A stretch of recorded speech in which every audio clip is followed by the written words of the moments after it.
पृथ्वी, जहां पूरा इंसानी इतिहास वजूद में आया।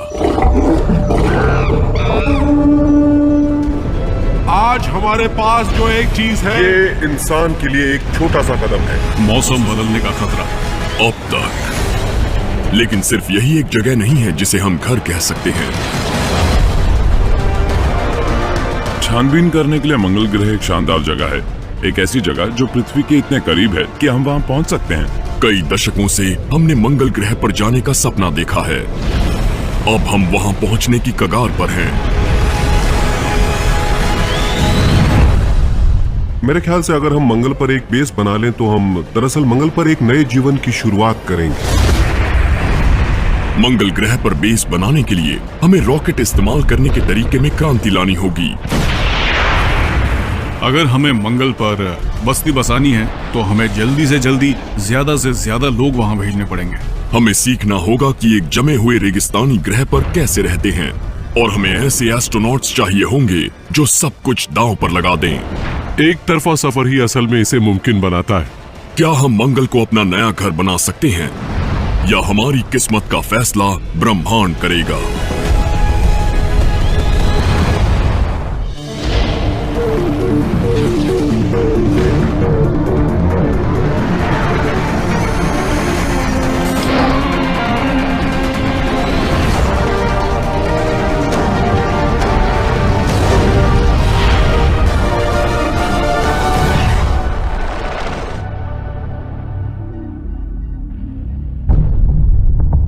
ये सौर मंडल की सबसे पसंदीदा खाली पड़ी जमीन है। पृथ्वी के पास जहां पानी की कोई कमी नहीं और एक दिन 24 घंटे का होता है। लोग यहां जरूर रहेंगे, सवाल बस एक है, कब? ये उस क्रांतिकारी रॉकेट का डिजाइन है जो हमें वहां पहुंचा सकता है। 5, 4, 3, 2, 1, 0।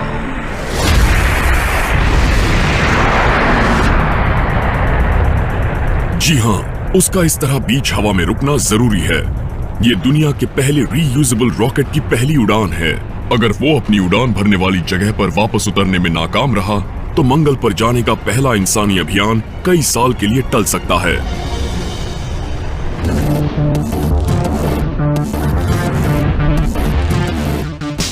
इसकी वजह समझने के लिए आपको उस कंपनी के बेजोड़ मकसदों को समझना होगा जिसने इसे बनाया है। स्पेसएक्स में नौजवान और टेक्नोलॉजी की समझ रखने वाले इंजीनियर काम करते हैं। उनके बॉस इलॉन मस्क पहले ही पेपैल और टेस्ला मोटर्स से 2 दिग्गज कंपनियों की बुनियाद हिला चुके हैं। अब उनकी नजरें अंतरिक्ष और मंगल ग्रह पर हैं। स्पेसएक्स का मकसद रॉकेट इंजीनियरिंग की हालत को बेहतर बनाना है ताकि अंतरिक्ष जाने आने के साधन को उस हद तक सुधारा जा सके कि लोग मंगल ग्रह तक जा सकें और हम मंगल पर अपने दम पर टिके रहने वाली सभ्यता को कायम कर सकें। स्पेसएक्स अंतरिक्ष की छानबीन के नए युग का अगुवा है। हम उन तमाम बढ़ती हुई निजी कंपनियों के साथ काम करेंगे जो अंतरिक्ष में जाना आसान और किफायती बनाने के लिए मुकाबला कर रही हैं। स्पेसएक्स पहले ही स्पेस स्टेशन को सप्लाई भेजने के लिए अमेरिकी सरकार से ठेका हासिल कर चुकी है, जिसमें दूसरे रॉकेटों पर कीमतें आधी कर दी है। लेकिन इलॉन और उनके इंजीनियर इससे आगे की सोच रहे हैं। उनका मानना है कि दोबारा इस्तेमाल के लायक रॉकेट अंतरिक्ष जाने की इंसानी पहुंच की काया पलट करेगा।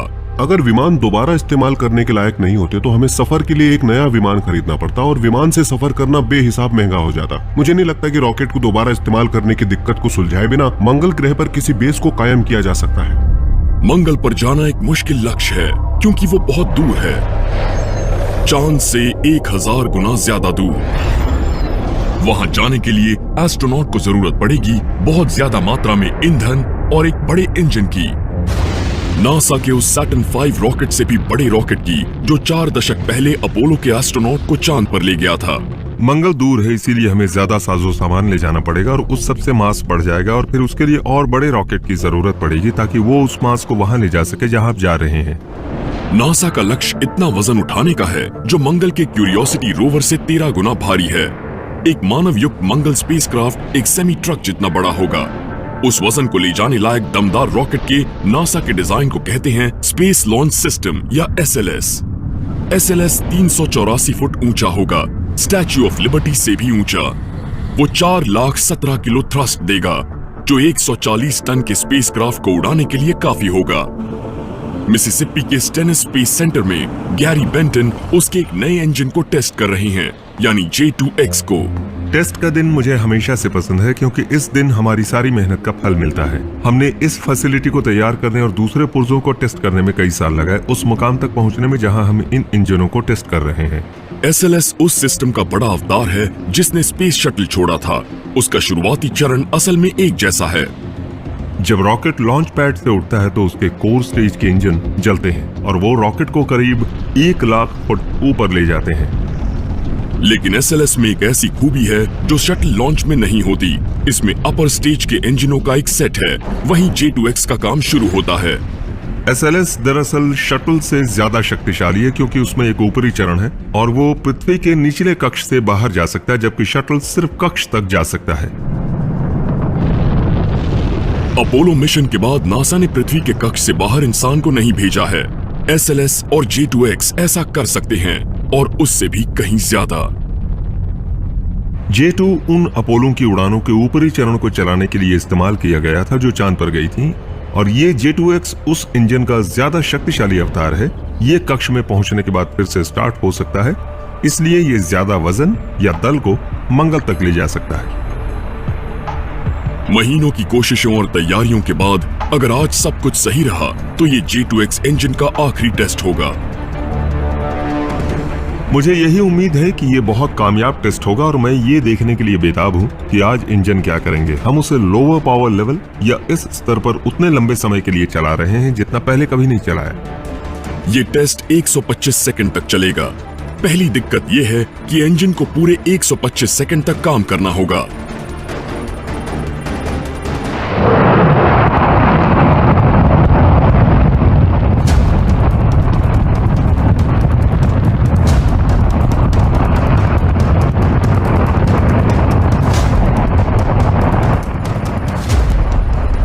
J2X का वजन 2268 किलो है, लेकिन वो 90,720 किलो थ्रस्ट पैदा करता है।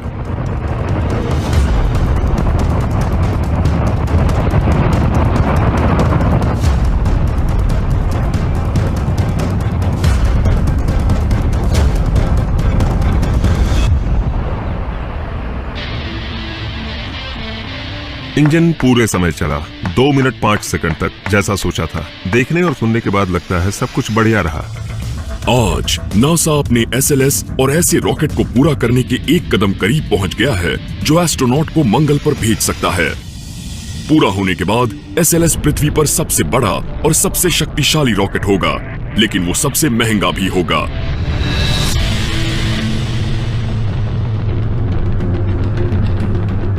नासा इस समय हैवी लिफ्ट व्हीकल रॉकेट पर काम कर रही है जिसे SLS कहते हैं। इसलिए उन्होंने एक रॉकेट बनाया है जिसे वो हर 5 साल में एक बार छोड़ना चाहती है और इस पर $15 अरब की लागत आएगी। SpaceX इससे अलग काम कर रही है। वो जल्दी से जल्दी ज्यादा से ज्यादा मेहनत करके ऐसा हैवी लिफ्ट व्हीकल बनाने में लगी है जो कम से कम कीमत और वक्त में बन सके। भारी लागत ही वो मुख्य वजह है जिसके चलते नासा 30 साल से मंगल पर लोगों को भेजने की बात कर रही है, लेकिन अब तक भेज नहीं पाई है। SpaceX का दोबारा इस्तेमाल करने के लायक रॉकेट उस लागत को बेहद कम करके मंगल को हमारी पहुंच में ला देगा। दरअसल होता यह है कि एक बड़ा सा रॉकेट होता है और उसके सबसे ऊपर एक कैप्सूल होता है जिसमें या तो लोग या कोई पेलोड या सैटेलाइट होती है। अब असल में सिर्फ एक चीज जो अंतरिक्ष में जाती है और लगातार इस्तेमाल होती है वो वही कैप्सूल होता है। अब आप सोचेंगे कि बाकी के रॉकेट का क्या होता है, तो वो बस वायुमंडल में जल जाता है और हम वही बदलने की कोशिश कर रहे हैं कि वायुमंडल में जलने के बजाय हम उस पूरे रॉकेट को दोबारा इस्तेमाल करके फिर उड़ाना चाहते हैं। SpaceX के नए Falcon 9R को ऐसे बनाया गया है कि वो अपने पेलोड को छोड़कर फिर वापस अपने लॉन्च पैड पर आ सके और कुछ ही घंटों के अंदर दोबारा ईंधन भर के फिर उड़ने के लिए तैयार हो सके। डिजाइन दल अब Falcon 9R की बेहद अहम पहली टेस्ट फ्लाइट होने तक दिन गिन रहा है। उनकी चुनौती है 300 टन के उस रॉकेट को सही सलामत ठीक जगह उतारना, जिसे शुरू में सिर्फ ऊपर जाने के लिए बनाया गया था। मेरे लिए अहम बात है सटीक लैंडिंग, और अगर आप सोच कर देखें तो ये रॉकेट वायुमंडल में सही सलामत दाखिल होने और उड़ने के लिए नहीं बनाया गया था। इसमें विंग नहीं होते और इसीलिए हमें ऐसा तरीका ढूंढना है कि ये वायुमंडल में से होकर उड़ सके और वापस खुद ठीक उसी जगह पर उतर सके जहां से वो उड़ा था, वो भी बिना इंसानी मदद के। अच्छा, तो ये है वो जगह जहाँ लेग शुरू होंगी। यहाँ पर उन्हें लगाया जाएगा एयर कवर और फिर लैंडिंग लेग लगाया जाएगा। एक रॉकेट को दोबारा इस्तेमाल के लायक बनाना बहुत बड़ी चुनौती है और हमें उसे बहुत मजबूत बनाना पड़ेगा। हमें ये भी ध्यान रखना होगा कि वो बहुत भारी ना बने, क्योंकि रॉकेट उद्योग में वजन ही सब कुछ है। फाल्कन 9R में न सिर्फ लेग लगाई जाएंगी, बल्कि एक पेचीदा गाइडेंस सिस्टम भी लगाया जाएगा जो उसके रॉकेट के एंगल को इतने सटीक तरीके से मार्गदर्शन देगा कि वो सही जगह पर लैंडिंग कर सके। लेग सेंसर्स का क्या हुआ? वो किस लिए? लैंडिंग के लिए। इस बात का ध्यान रखना होगा कि वो वक्त पर मिले, किस समय उनकी जरूरत पड़ेगी। मेरे ख्याल से घबराहट होने की कई वजह हैं। ये एकदम नया लैंडिंग सिस्टम है। अब विकास के 2 साल से ज्यादा वक्त के बाद टेस्ट का दिन आ चुका है। 3, 2, 1.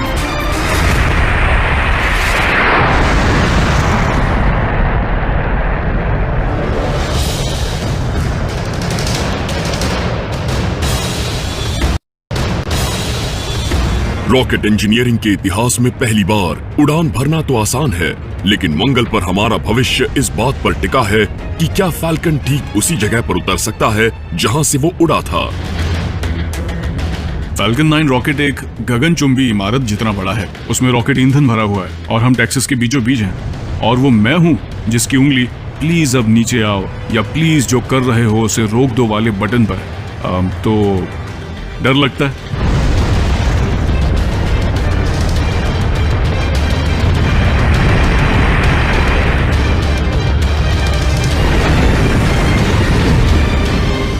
यस! इस उड़ान में कोई भी दिक्कत पेश नहीं आई। हम इसे लेकर बहुत खुश हैं। इसका मतलब ये है कि हम ये रॉकेट बना सकते हैं और लॉन्च पैड पर एकदम सही जगह पर उसे उतार भी सकते हैं। इसका मतलब अब हम ऐसे रॉकेट बनाएंगे जिन्हें हम बार बार इस्तेमाल आसानी से कर पाएंगे। फाल्कन 9R बस इतना ही शक्तिशाली है कि वो एस्ट्रोनॉट को इंटरनेशनल स्पेस स्टेशन तक पहुंचा सके, लेकिन स्पेसएक्स ने एक और बड़ी रॉकेट पर काम शुरू कर दिया है, जो है फाल्कन हेवी। दोबारा इस्तेमाल के लायक हेवी लिफ्ट रॉकेट एस्ट्रोनॉट से भरे एक स्पेसक्राफ्ट को पृथ्वी के इर्द गिर्द पार्किंग ऑर्बिट में भेजकर फिर दूसरे चक्कर के लिए लौट सकता है, जिसमें वो इतने ईंधन वाला टैंकर पहुंचा देगा कि स्पेसक्राफ्ट पृथ्वी से मंगल पहुंच सके। स्पेसएक्स के नजरिए से दोबारा इस्तेमाल के लायक रॉकेट न सिर्फ मंगल जाने के अकेले इंसानी मिशन की लागत कम करेंगे, बल्कि वो मंगल पर बस्तियां बसाने को बढ़ावा भी देंगे। बात यह है कि मंगल पर पहुंचने के लिए सबसे सही वक्त तब होता है जब ग्रह एक सीध में होते हैं, ताकि वहां पहुंचना सबसे किफायती हो सके। इसलिए अगर हमें मंगल पर बस्ती बसानी है तो हमें जल्दी से जल्दी ज्यादा से ज्यादा लोगों को वहां भेजना चाहिए और कुछ साल के बजाय कुछ घंटों के अंदर दोबारा उड़ान भरनी चाहिए। अगर हम मंगल ग्रह पर पहुंचने की लागत को $5 लाख से कम कर सकें और उम्मीद है आगे चलकर उससे भी कम करने में कामयाब रहे, तो मुझे लगता है कि काफी लोग पृथ्वी पर अपना सारा सामान बेचकर मंगल पर जाने के लिए तैयार हो जाएंगे। दोबारा इस्तेमाल के लायक रॉकेट जल्द ही एस्ट्रोनॉट को पहले से कहीं ज्यादा तादाद में कक्ष में भेजने लगेंगे, लेकिन उनके और मंगल के बीच अब भी एक बड़ी रुकावट है। क्या वो वहां तक के लंबे सफर को झेल पाएंगे?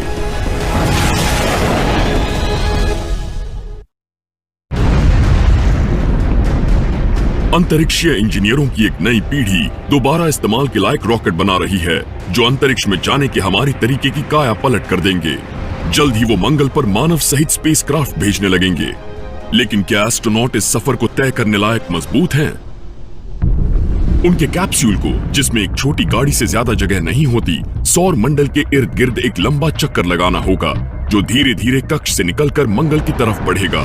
जब ग्रह अच्छी तरह से एक सीध में होंगे, तब भी इस सफर में कम से कम 6 महीने लगेंगे। उस दौरान एस्ट्रोनॉट पर खतरनाक स्तर के सोलर रेडिएशन का हमला होगा।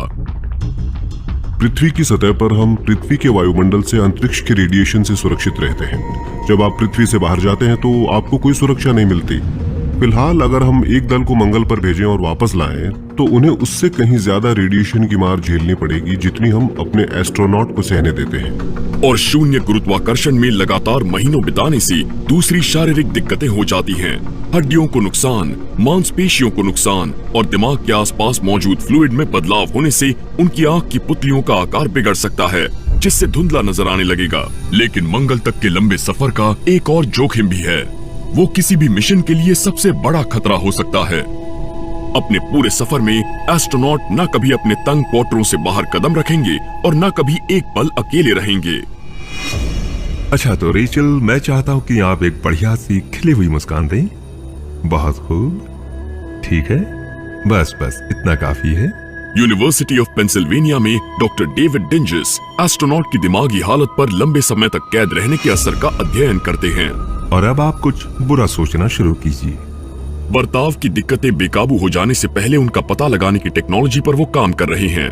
हमें जिस चीज की सबसे ज्यादा चिंता है वो है डिप्रेशन, गंभीर साइकोटिक रिएक्शन, खुदकुशी पर उतारू बर्ताव। हम लोगों की इस बात पर भरोसा नहीं कर सकते कि मुझे ऐसा महसूस हो रहा है, क्योंकि हम जानते हैं कि अक्सर उन्हें पता नहीं होता कि वो कैसा महसूस कर रहे हैं। कई लोग ये नहीं समझ पाते कि वो कब बहुत उदास हैं या कब बीमार हैं। ये पता लगाने के लिए कि क्या मुट्ठी भर लोगों के लिए ये मुमकिन है कि महीनों तक लगातार वो एक तंग जगह में एक साथ रह पाएंगे, डेविड ने रशियन स्पेस एजेंसी के साथ काम किया। एक साथ मिलकर उन्होंने मंगल पर जाने का मिशन बनाया, जो पूरी तरह मॉस्को में हुआ। मॉस्को के इंस्टीट्यूट फॉर बायोमेडिकल प्रॉब्लम्स ने एक बड़ा कदम उठाते हुए जमीन पर एक स्पेसक्राफ्ट बनाया, जिसमें असली मिशन कंट्रोलर और असली लोग थे, जैसे कि astronaut, engineer, physician, astronaut trainer, जो यूरोप से, रूस से और एक चीन से था। सभी 6 लोग मर्द थे जो एक चैम्बर में रहे। मंगल जाने और वापस आने के पूरे मिशन के लिए रहे लगभग 17 महीने तक। Well, merry Christmas. मेरी क्रिसमस। ये देखिए, ये मेरी कैसा है? क्रिसमस।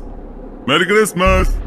1 साल पहले 7 जून सन 2010 को हम इस मॉड्यूल में आए थे और हम 1 साल तक बाहर नहीं निकले, और अब भी हमें 155 दिन बिताने हैं। ये अब तक किया गया सबसे लंबा स्पेस सिमुलेशन था। 520 दिन तक इन लोगों ने एक साथ खाया, इसकी शक्ल अच्छी नहीं है पर स्वाद अच्छा है, जो ज्यादा मायने रखता है। एक साथ सोए देखो ये कितने आराम से लेटा है। और काम किया। मार्स 500 मॉडल्स में हम रोज की तरह काम कर रहे हैं। एक तंग कमरे में डेविड ने उनकी हर हरकत पर नजर रखी। इस एक्यू वॉच को देखिए जो दल के इस सदस्य ने पहनी है, जो लाइट और शरीर की हलचल रिकॉर्ड करती है, और वो दल के सदस्यों के सोने जागने के वक्त का पता लगाने के लिए बहुत अहम थी। कितनी देर सोए और कैसी नींद आई, और दिन के 24 घंटे हफ्ते के 7 दिन पूरे मिशन में वो उसे पहने रहे, और इसीलिए हमें 40 लाख से ज्यादा मिनट का डेटा मिल सका। Добрый день, Земля. दल के लोग सिर्फ शारीरिक तौर पर बाहरी दुनिया से अलग नहीं हुए, मिशन कंट्रोलर ने बाहरी दुनिया के साथ सभी संचारों में, यहाँ तक कि परिवार के लोगों से बात करने में भी हर एक तरफा संवाद में 20 मिनट की देरी लगा दी, ताकि उन्हें ऐसा लगे जैसे वो घर से लाखों करोड़ों मील दूर हैं। समस्याएं उस हिस्से में शुरू होने लगीं जिसे मिशन की दूसरी तिमाही कहते हैं। जैसे ही किसी को नींद न आने की बीमारी या डिप्रेशन या पूरी नींद लेने में परेशानी होती, या तनाव का असर होता, या थकान महसूस करता, या ग्राउंड कंट्रोलर से मतभेद हो जाते, तो ये सब समस्याएं बनी रहती और मिशन के बाकी समय में जमा होती रहती थी, और ये समस्याएं जल्द अपने आप सुलझती नहीं थी। जब 1.5 साल बाद दल वापस आया तो 6 में से 4 सदस्यों में बर्ताव से जुड़ी अहम परेशानियां दिखाई दी। डेविड ने इन परेशान कर देने वाले नतीजों को एक चुनौती के रूप में लिया। वो नहीं चाहते थे कि मंगल पर बसने वाली पहली इंसानी बस्ती मनोरोगियों से भरी हो। उन्होंने इस दिमागी अस्थिरता को पहले ही पहचानने की ठान ली ताकि उसका इलाज हो। अहम मकसद है बेहतरीन दल को चुनना और ये पता लगाना कि लंबे मिशन और खोजबीन के दौरान अंतरिक्ष फ्लाइट में कब बर्ताव से जुड़ी परेशानी पैदा होती है, और हमें तुरंत कदम उठाना होता है। डेविड ने अत्याधुनिक वीडियो ऑब्जर्वेशन सॉफ्टवेयर बनाया है जिसका नाम है ऑप्टिकल कंप्यूटर रिकॉग्निशन, OCR। इंसान के जज्बातों को उसके चेहरे के हाव भाव से पढ़ सकता है। ऑप्टिकल कंप्यूटर रिकॉग्निशन चेहरे के सकारात्मक, नकारात्मक और सहज भावों को पढ़ेगा और समय समय पर किए गए इस निरीक्षण को इन लाइनों में बताएगा। तो क्रिस, क्यों ना आपकी खिली मुस्कुराहट से इसकी शुरुआत की जाए। और देखिए, जब ऐसा होता है तो आपको फौरन पता चल जाता है कि ये एक सकारात्मक भाव है। डेविड को उम्मीद है कि मंगल की तरफ जाने वाला कोई भी स्पेसक्राफ्ट इस तरह के सॉफ्टवेयर को ले जा सकता है। ये महीनों तक एस्ट्रोनॉट के हाव भाव पर नजर रखेगा और उनके मूड में आए बदलाव को फौरन भांप लेगा। अगर कोई पृथ्वी पर रहते हुए या मिशन के पहले दौर में 3 महीनों के समयकाल के दौरान 8% मुस्कुराया हो, और वही शख्स अब 4 महीने के समयकाल में 2% ही मुस्कुराया हो, तो इससे पता चलता है कि जज्बाती तौर पर उसमें शायद कुछ बदलाव आ रहे हैं। मंगल पर बने रहने के लिए तकनीकी तौर पर आगे रहना और शारीरिक तौर पर फिट रहना ही काफी नहीं है। उसके लिए बेमिसाल दिमागी मजबूती और अभूतपूर्व टीम वर्क की जरूरत भी होगी। असल में दल को एक टीम की तरह काम करना पड़ेगा। उन्हें फिजूल के मसलों से बचना पड़ेगा। वो अलग अलग गुटों में बंटकर आपस में बात करना बंद नहीं कर सकते हैं। उन्हें एक ऐसा सामाजिक ढांचा बनाए रखना होगा जो सकारात्मक हो। हमने अतीत में जो मुश्किलें सही हैं, ये उससे ज्यादा मुश्किल मिशन है। अंतरिक्ष की गहराई में 6 महीने बिताने के बाद एस्ट्रोनॉट का पहला दल मंगल पर पहुंचता है। वो लोग करीब 6 किलोमीटर प्रति सेकंड की रफ्तार से जा रही हैं। मंगल पर पहुंचने से जुड़ी उनकी अगली चुनौती बहुत तेजी से सामने आ रही है। उन्हें वहां सुरक्षित उतरना होगा। पिछले 40 साल में मंगल ग्रह नाकाम लैंडिंग के मामले में एक मिसाल रह चुका है। मंगल के वायुमंडल में दाखिल होने वाले 12 मानव रहित प्रोब में से 5 गिरकर जल चुके हैं। मंगल पर चीजों को उतारना बहुत ही मुश्किल है। आपके पास ऐसा स्पेसक्राफ्ट है जो काफी टन भारी है और 6 किलोमीटर प्रति सेकंड की रफ्तार से पूरी एनर्जी के साथ जा रहा है। तो आपको वो सारी किनेटिक एनर्जी कम करनी पड़ेगी, वरना आपका स्पेसक्राफ्ट किसी ज्वालामुखी में टकरा जाएगा और जमीन में एक बड़ा गड्ढा बना देगा। पृथ्वी का घना वायुमंडल तेजी से आते एक स्पेसक्राफ्ट की रफ्तार को 320 किलोमीटर प्रति घंटे तक कम कर देगा, लेकिन मंगल का वायुमंडल उससे 100 गुना पतला है। वहां रफ्तार धीमी करने का सिर्फ एक ही तरीका है, एक बेहद विशाल पैराशूट का इस्तेमाल करना। JPL इंजीनियर इयन क्लार्क और माइक मीचम का काम मंगल पर क्रैश लैंडिंग को रोकना है। किसी भी मानव युक्त स्पेसक्राफ्ट का वजन करीब 40 टन होगा। इतने भारी वजन के लिए उन्हें एकदम नए तरह के पैराशूट की जरूरत होगी। 1 साल पहले हमने मंगल की सतह पर 1 टन का रोवर उतारा था, क्यूरियोसिटी रोवर, और उसे बनाने में वो सारी तकनीक इस्तेमाल हो गई जो हमने पिछले 4 दशकों में विकसित की थी, और अब हम उसके अधिकतम स्तर पर पहुंच चुके हैं। जिस पैराशूट को हम टेस्ट कर रहे हैं वो करीब 45,000 किलो वजन उठाने के लिए बना है, और ये काबिल तारीफ बात है, खासकर इसलिए क्योंकि अकेले पैराशूट का अपना वजन 90 किलो है, यानी ये बेहद हल्का है।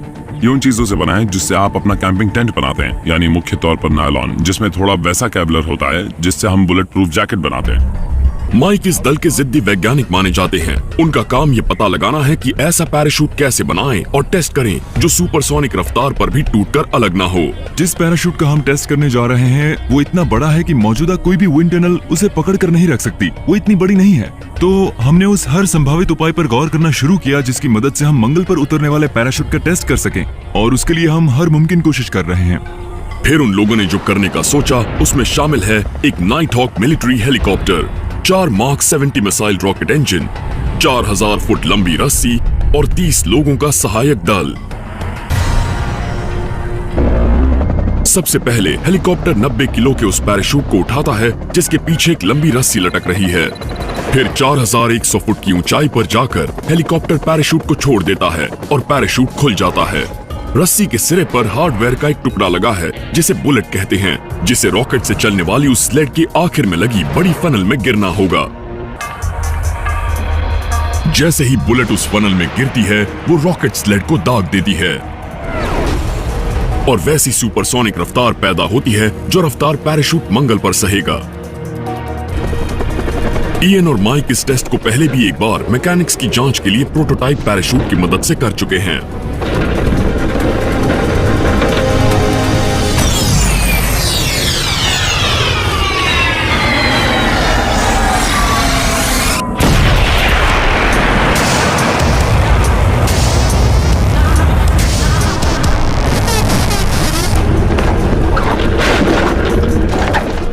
पैराशूट टिक नहीं पाया, लेकिन उसकी जरूरत भी नहीं थी। वो तो सिस्टम के लिए कॉन्सेप्ट का सिर्फ एक सबूत था। उस टेस्ट के दौरान सिर्फ एक ही चीज गलत हुई थी, और वो थी पैराशूट सिलाई के एक जोड़ में नाकाम रहा था। और जहाँ तक बनावट का सवाल था वो बहुत ही बढ़िया बना था। इस वजह से कुछ महीनों में हम अगले टेस्ट को लेकर थोड़े घबराए हुए हैं। उम्मीद करते हैं इस बार कामयाब हो जाएंगे। इयन और माइक के लिए बहुत कुछ दांव पर लगा है। मंगल ग्रह पर इंसान को भेजने की हमारी काबिलियत इस टेस्ट की कामयाबी पर टिकी है। ये एक बहुत ही विशाल और पेचीदा अभियान है जिसकी लागत अरबों डॉलर है। एक और बात, कोई दूसरा विकल्प नहीं है। उनके पास सिर्फ एक पैराशूट है। इतना तो पक्का है कि आज रात मैं सो नहीं पाऊंगा। कल हमें तड़के 3 बजे काम पर लगना है, और मैं थोड़ा नर्वस भी हूँ क्योंकि कई सारी अलग अलग चीजें हैं जिन्हें एक साथ लाना है।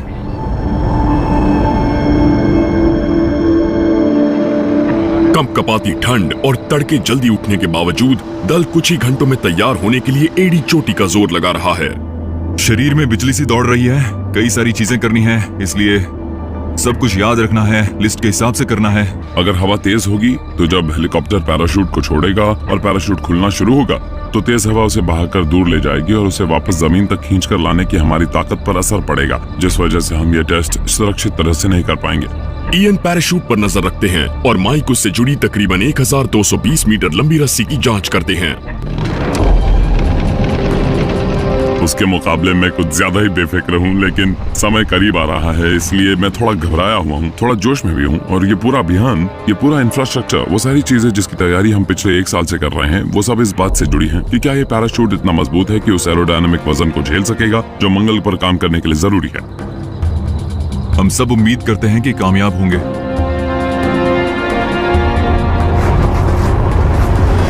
हेलीकॉप्टर सही समय पर पहुंचता है और टेस्ट शुरू करने का इशारा करता है। टेस्ट के लिए तैयार। उसने पकड़ लिया है, रस्सी ऊपर जा रही है। लगभग 1250 मीटर की ऊंचाई तक पहुंचने में हेलीकॉप्टर को काफी वक्त लगेगा। वो ऊपर तक पहुंच गया है। वक्त हो गया है।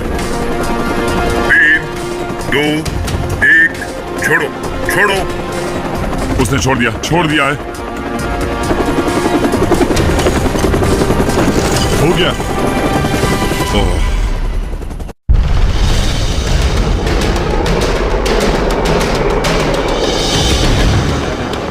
एक नेवल टेस्ट फैसिलिटी में नासा के इंजीनियर इयन और उनका दल ये बात जानने के काफी करीब है कि हमारे पास मंगल पर इंसानों को उतारने की टेक्नोलॉजी है या नहीं। क्या उनका पैराशूट उस दबाव को झेल पाएगा जो सुपरसोनिक रफ्तार से बढ़ते एक स्पेसक्राफ्ट को धीमा करने के लिए जरूरी है। उसने छोड़ दिया है। बात है। वो पीछे गया। ओह, खुल रहा है। वाह, कितने बढ़िया तरीके से वो खुला, बहुत ही प्यारा लग रहा है। काश ये ऐसे ही खुला रहे।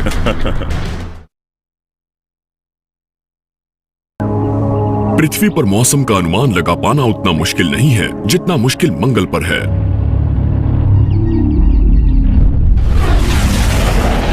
अगर एस्ट्रोनॉट वहां सफलतापूर्वक उतर भी जाते हैं तो उनका सामना बेहद कठिन वातावरण से होगा। मंगल पर औसत तापमान हमेशा करीब 0 से 26 डिग्री सेल्सियस नीचे रहता है। वहां का वायुमंडल, जो ज्यादातर सांस ना लेने लायक कार्बन डाइऑक्साइड से बना है, पृथ्वी से 100 गुना हल्का है। शरीर के लिक्विड जैसे लार और आंसू यहाँ के वायुमंडल में आते ही उबलने लगेंगे। कोई भी एस्ट्रोनॉट बिना स्पेस सूट पहने बाहर 1 सेकंड भी नहीं रह सकता। लेकिन मंगल पर बस्ती बनाने के लिए ऐसे स्पेस सूट की जरूरत पड़ेगी जो एस्ट्रोनॉट की फुर्ती को कम ना कर दे। एरोस्पेस इंजीनियर और MIT प्रोफेसर डेवा न्यूमैन और उनके छात्रों का दल एक क्रांतिकारी नए स्पेस सूट को बना रहे हैं जिसका नाम है बायोसूट। अपोलो दौर के स्पेस सूट बहुत भारी होते थे, जिसमें छोटे से छोटा काम करना भी मुश्किल होता था। चांद के कमजोर गुरुत्वाकर्षण की वजह से वो 90 किलो वजनी सूट भी 13.5 किलो जितना हल्का लगता है। मंगल का गुरुत्वाकर्षण पृथ्वी से कमजोर है, पर उसका सामना करना आसान नहीं होगा। चांद का गुरुत्वाकर्षण 1.6 है जबकि मंगल का 3.8 है। तो अगर आप 3.8 के गुरुत्वाकर्षण में हैं, तो आपको हल्के सूट और हल्के सिस्टम की जरूरत है जो चलने फिरने में आसान नहीं है। मौजूदा स्पेस सूट में एस्ट्रोनॉट के आसपास दबाव युक्त हवा भरी रहती है, जिसकी वजह से उनकी ज्यादातर ताकत उस भारी भरकम फूले हुए सूट को संभालने में ही खर्च हो जाती है। लेकिन डेवा एक ऐसा एकदम अलग स्पेस सूट बना रही हैं जो शरीर से बिल्कुल चिपका होगा। एक एस्ट्रोनॉट को जिंदा रखने का एकमात्र तरीका है कि दबाव सीधा त्वचा पर बनाया जाए। यह आइडिया शायद आपको थोड़ा अजीब लगे। आप एस्ट्रोनॉट को सिकोड़ कर बांध सकते हैं। ये तकनीकी रूप से मुमकिन है। एक स्पाइडरमैन जैसा सूट बनाने के लिए हम लोगों ने गणित का सहारा लिया है। एक हल्का फॉर्म फिटिंग सूट एस्ट्रोनॉट को मंगल पर चलने फिरने में मदद करेगा, लेकिन कुछ कामों जैसे निर्माण स्थल से बड़े बड़े पत्थर उठाने के लिए ज्यादा मशक्कत की जरूरत पड़ेगी। ब्रैड हॉलशू सीधे बायोसूट में मांसपेशियों की ताकत डालने की कोशिश कर रहे हैं। वो शेप मेमोरी एलॉय नाम के एक अत्याधुनिक मटेरियल का इस्तेमाल कर रहे हैं। हमारे पास यहाँ पर ये शेप मेमोरी एलॉय स्प्रिंग है। ये एक धातु है जिसमें थोड़ा निकल, थोड़ा टाइटेनियम मिला हुआ है और इसमें एक अनोखी खूबी है। आप इसे कोई भी खास आकार को याद रखना सिखा सकते हैं। इन्हें उस आकार में ढलने के लिए थोड़ी गर्मी की जरूरत पड़ती है और इसलिए हम इस लोड सेल में आग लगाएंगे और देखेंगे कि ये किस तरह की फोर्स पैदा करता है। बढ़िया। ये देखिए, इसने अभी से खींचना शुरू कर दिया। हाँ, वाह। ये असल में सिकुड़ रहा है। बहुत अच्छे नतीजे दे रहा है। हाँ, आप देख सकते हैं कि इंसान की मांसपेशियों की तरह सिकुड़ रहा है। तो आप इस तरह के कई स्प्रिंग ले सकते हैं और उन्हें बराबर में लगाते हैं तो आपको अचानक ऐसी मांसपेशी मिल जाती है जिसके साथ आप काम कर सकते हैं। एक स्पेस सूट पहनते ही एस्ट्रोनॉट बहुत धीमी रफ्तार से काम करते हैं। मांसपेशियों की तरह काम करने वाले बायोसूट्स और मंगल के कम गुरुत्वाकर्षण के चलते बस्ती बनाने वाले पृथ्वी के वायुमंडल से जल्दी वहां एक्स्ट्रा टेरेस्ट्रियल बेस बना पाएंगे। अगर मैं इस स्थिति में बहुत देर तक रहना चाहूँ तो कोई भी थक जाएगा, यहाँ तक कि इस पृथ्वी की सतह पर भी। तो आप ये करना चाहेंगे कि इन लकीरों के जरिए आप थोड़ा कड़कपन डालना चाहेंगे, बिल्कुल उस बाहरी नर्म कंकाल के आइडिया की तरह, जिसमें मेरे शरीर का थोड़ा वजन कम हो जाएगा, मेरी मांसपेशियों पर दबाव भी नहीं पड़ेगा, जिससे मेरी थकान थोड़ी कम हो जाएगी। लेकिन मंगल पर एक स्थायी सभ्यता बनाने के लिए महज पृथ्वी से टेक्नोलॉजी ले जाना काफी नहीं है। वहां पर फलने फूलने के लिए हमें वहीं जाकर मंगल ग्रह के प्राकृतिक संसाधनों को ढूंढकर उनका इस्तेमाल करना होगा। अगर लुइस और क्लार्क अमेरिकी महाद्वीप को अपने साथ लाई सारी खाने की चीजों, पानी और हवा से पार करने की कोशिश करते, जो वो अपने और अपने घोड़ों के लिए 3 साल के अंतर महाद्वीपीय सफर को ध्यान में रखकर लाए थे, तो वो महाद्वीप को पार नहीं कर पाते। वो ये इसलिए कर पाए क्योंकि वो वहीं के माहौल में मौजूद संसाधनों का इस्तेमाल कर रहे थे। हमें मंगल ग्रह पर भी वहीं के संसाधनों पर गुजारा करना पड़ेगा। एक बंजर बर्फीले ग्रह पर किस तरह जिंदा रहा जाए, ये सीखना ही इस साहसिक अभियान का मकसद है, जो यूटा के रेगिस्तान के सुदूर जंगली इलाके में चल रहा है। मंगल तक पहुंचने और वहां के बेहद मुश्किल वातावरण में जिंदा रहने की ये कोशिश हमारी टेक्नोलॉजी और इंसान की सहनशीलता को नई ऊंचाइयों तक ले जाएगी। जब हम चांद पर गए तब नासा ने अपनी क्षमताओं को धीरे धीरे परखा था। नील आर्मस्ट्रांग और बज एल्ड्रिन ने चांद पर कुछ ही घंटे बिताए थे। फिर अपोलो 17 से एस्ट्रोनॉट्स ने वहां 3 दिन से भी ज्यादा बिताए थे। लेकिन मंगल ग्रह पर जाने के लिए हम ऐसे छोटे छोटे कदम नहीं उठा सकते। जैसे ही पृथ्वी और मंगल सही तरह से एक सीध में आएंगे, हमें सिर्फ रॉकेट पावर के जरिए वहां पहुंचना होगा। जैसे ही वहां दल उतरेगा, उन्हें वापस आने के लिए 1.5 साल तक इंतजार करना होगा, जब तक पृथ्वी और मंगल एक बार फिर सीध में नहीं आ जाते। हम इतने लंबे समय तक रहने के लिए भरपूर खाना और पानी नहीं ले जा सकते। हमें बंजर और बर्फीले ग्रह पर वहीं के संसाधनों पर गुजारा करना होगा। क्या ऐसा हो सकता है? ये पता लगाने के लिए दुनिया भर से आए 7 वैज्ञानिकों, इंजीनियरों और छात्रों का दल यूटा रेगिस्तान के एक अस्थायी बेस में रह रहा है, जिसे मार्स डेजर्ट रिसर्च स्टेशन कहते हैं। मार्स सोसाइटी, जिसका मैं प्रमुख हूँ, उसके प्रैक्टिस मार्स मिशन है। एक आर्कटिक में है, दूसरा अमेरिका के रेगिस्तान में, जहां हम अलग अलग समय के लिए दल भेजते हैं। ज्यादातर 2 हफ्तों के लिए, लेकिन कई बार 4 महीनों के लिए भी। अब 1 साल के लिए भेजना चाहते हैं और हम उस इलाके को अच्छी तरह समझने का कार्यक्रम करने को कहते हैं, जैसे वो मंगल पर काम कर रहे हो। ये है वो छोटा सा प्यारा सा घर उन 18 महीनों के लिए। दल के सदस्य 1300 स्क्वायर फुट की इस तंग जगह में खाते, सोते और काम करते हैं, सिर्फ चुनिंदा जरूरी चीजों के साथ। हमारी खुराक खास तरह की है, सब कुछ डिहाइड्रेटेड है, इसलिए खाना बनाने के मामले में समझदारी जरूरी है, क्योंकि ये 2 हफ्तों का मिशन है। दल के लोग पानी बड़ी किफायत से इस्तेमाल करते हैं, नहाना तो दूर की बात है। हम वाकई ऐसा महसूस करना चाहते हैं, रहना चाहते हैं जैसे हम मंगल पर रह रहे हों, ताकि एक दिन हम अपने लिए ये मॉडल बना सकें जिससे हम असल में मंगल पर रह सकें। कोई भी बिना स्पेस सूट पहने बाहर नहीं जा सकता। ठीक है। अंतरिक्ष के चाहने वालों को यह सब एक नाटक सा लगे, लेकिन इस सिमुलेशन के पीछे एक अहम मकसद छिपा है। ये उस अहम टेक्नोलॉजी को विकसित कर रहे हैं जो हमें मंगल पर जिंदा रहने के लिए चाहिए। ये रेगिस्तान जैसी लगने वाली इस जगह से पानी हासिल कर रहे हैं। मंगल असल में बहुत सूखा बंजर दिखता है, लेकिन सबसे कमाल की बात यह है कि वहाँ हमने पानी ढूंढ लिया है, जो इंसान के वहाँ जिंदा रहने का अहम जरिया है। Aeronautical engineer Vibha Srivastava Utah रेगिस्तान में मिट्टी के नमूने इकट्ठा करने जा रही हैं, जो हैरत अंगेज रूप से मंगल ग्रह की मिट्टी से मिलते जुलते हैं। इस मिट्टी में लोहे की मात्रा काफी ज्यादा है, ठीक वैसे ही जैसे कि मंगल की सतह पर मिट्टी होती है। ध्रुवों पर होने के अलावा मंगल की सतह पर कहीं बर्फ नहीं है, लेकिन वहाँ पानी जरूर है, जो मिट्टी के खनिज तत्वों में मौजूद है। विभा के सामने पानी को बाहर निकालने की चुनौती है। असल में मुझे ये पता करना है कि क्या कहीं सतह की परत के नीचे रुका हुआ पानी तो नहीं है। लगता है सूरज लगभग डूब गया है और अब हमें सब समेटकर जल्दी वापस जाना होगा।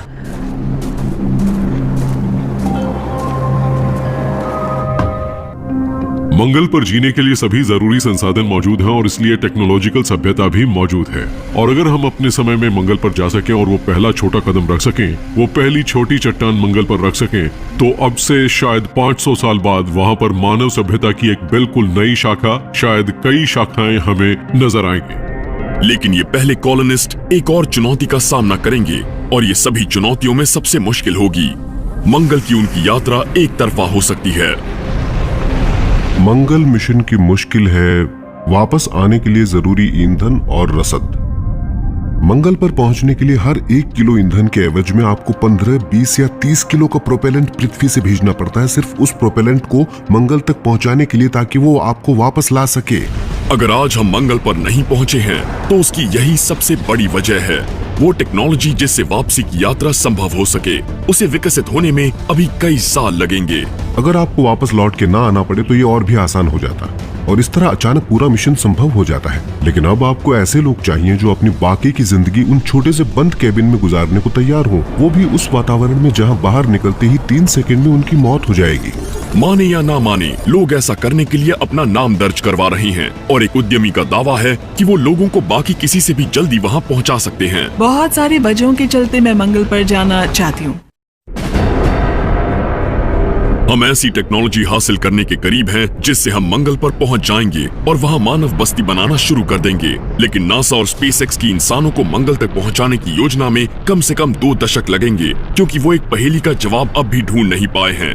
वहां से लोगों को वापस लाना। बैज लैंड्सडॉर्फ, जो मार्स 1 नाम के स्पेस एक्सप्लोरेशन कॉरपोरेशन के जनक हैं, सन 2024 तक लोगों को मंगल तक ले जाने की योजना बना रहे हैं। लेकिन कैसे?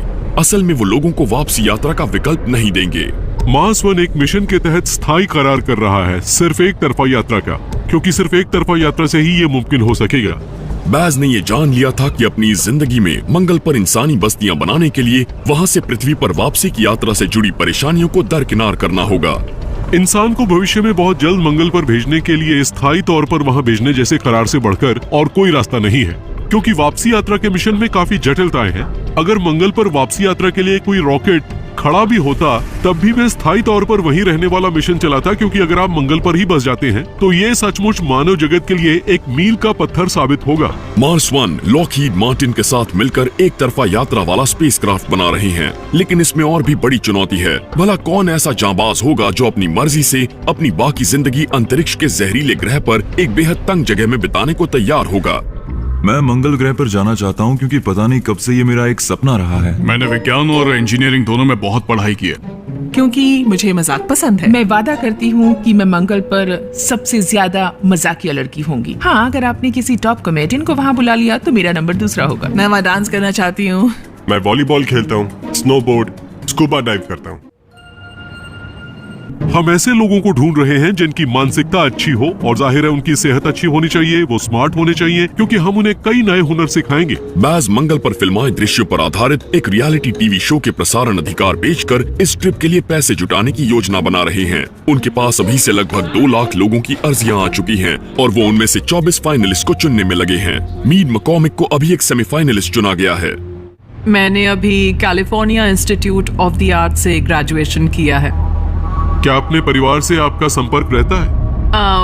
हाँ, बेशक। मैं अपनी माँ से तकरीबन हर दिन बात करती हूँ, हर दूसरे दिन पापा से भी। और मेरे कोई भाई बहन नहीं है, बस वो दोनों ही हैं। अच्छा, अगर आप उन्हें कभी वापस ना देख पाए तो मार्स 1 के एस्ट्रोनॉट मंगल पर जाने से पहले 4 लोगों के दल में 10 साल तक ट्रेनिंग करेंगे। मंगल पर बेस बनाने के कुछ सालों बाद अगला दल उनके साथ शामिल होने के लिए आएगा। शुरू के कुछ सालों में निर्माण स्थल पर बहुत ज्यादा काम होगा, खासकर पहले के कुछ महीनों में, जैसे मॉड्यूल्स को एक दूसरे से जोड़ना, सोलर पैनल लगाना, ग्रीन हाउस के साजो सामान को लगाना। मंगल ग्रह पर बहुत सीमित मात्रा में पानी होगा, इसलिए आपको शायद कुछ सालों तक नहाने को नहीं मिले। अपना खाना खुद उगाना पड़ेगा, आपका ज्यादातर समय वही करने में जाएगा। क्या आपको ये सब सोचकर डर लग रहा है? नहीं, क्योंकि ये अनुभव का हिस्सा है, क्योंकि हर कदम पर आपको वहाँ एक नया अनुभव मिलेगा, कुछ नई चीजें सीखने को मिलेगी। आप मंगल पर जाने वाले पहले शख्स होंगे। हम जो भी करेंगे उसमें कुछ नया होगा, मजेदार होगा। कई लोग ये जानकर बहुत हैरान है कि कुछ लोग मंगल पर हमेशा के लिए बसने में दिलचस्पी ले रहे हैं, यानी एक तरफा ट्रिप पर जाने में। लेकिन आपको ये नहीं भूलना चाहिए कि ऐसा हमारे ग्रह पर इतिहास में होता आया है। हमने एक जगह से शुरुआत की थी और पूरी दुनिया में फैल गए। क्या आपको सब कुछ पीछे छोड़ जाना पागलपन नहीं लगता? नहीं, मुझे नहीं लगता, लेकिन जैसा मैंने कहा कि दुनिया को आगे ले जाने के लिए इस तरह की अजीबोगरीब चीजें करना बहुत जरूरी है। सदियों से हम ऐसे सपने देखने वालों को पागल कहते आए हैं जब तक उन्होंने कुछ हासिल नहीं कर लिया। फिर हम उन्हें हीरो कहते हैं। हो सकता है 100 साल बाद हम उन्हें मंगल ग्रह पर फलती फूलती मानव बस्ती के जनक कहकर पुकारें। अमेरिका का निर्माण करने की कोशिश में कई लोगों ने अपनी जान कुर्बान कर दी थी, ये जानते हुए कि ज्यादातर मामलों में मरने की संभावनाएं ज्यादा थीं, बजाय इसके कि वो घर बैठे रहते। ये दरअसल वक्त की पुकार है।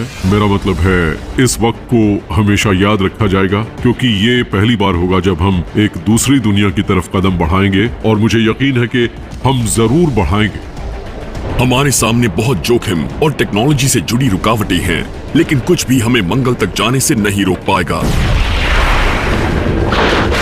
मंगल हमारी किस्मत है, क्योंकि हमारी महान उपलब्धियां हमारे पीछे नहीं हैं, वो हमेशा एक कदम आगे होती हैं। अगर आप मंगल पर रहने जा रहे हैं तो ये हमारे उद्गम की दिशा में एक बड़ा कदम होगा। ये मानव जगत के लिए एक बड़ा कदम होगा, और ये उस कोशिश का विस्तार होगा जो कोशिश हमारा मानव समाज पिछले 50,000 साल से करता आ रहा है।